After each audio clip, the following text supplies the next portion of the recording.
হাই hi guys, আপোনালোক কেনে আছে? ভালে আছেনে? মই আজি এটা ৰেচিপি আনিছোঁ।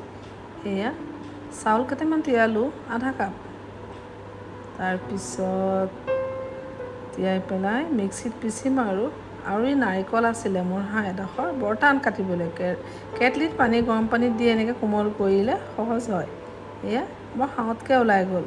আৰু নাৰিকলৰ বাকলিটো তলফালে চাফা কৰি মই মিক্সিত পিচিলোঁ আৰু লগতে চেনি মিলাই অকণমান চৌদা খাৰ দি পেলাই এয়া তেলত দি ভাজিছোঁ। অকণমান সময় থৈছিলোঁ একচুৱেলি 15-20 মিনিট সময়। নাৰিকল মিক্স কৰি আৰু ইফালে চেনি আৰু অকণমান চৌদা খাৰ দি বা বেকিং পাউডাৰ দিলেও হ'ব। ইমানেই ধুনীয়াকৈ ফুলিছে, মই হাতৰে দিছোঁ আকৌ দেই। কাটা চামুচটো লাহে লাহেকৈ লৰালোঁ আলফুলকৈ। আৰু গৰমে গৰমে খাবলৈ কিন্তু বৰ মচমচীয়া হয়।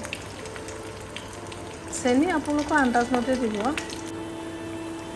এই দেখিছেনে ইমান ধুনীয়া কালাৰ হৈছে। বিস্কুট খাবলৈ মনেই নাযাব এনেকৈ খালে।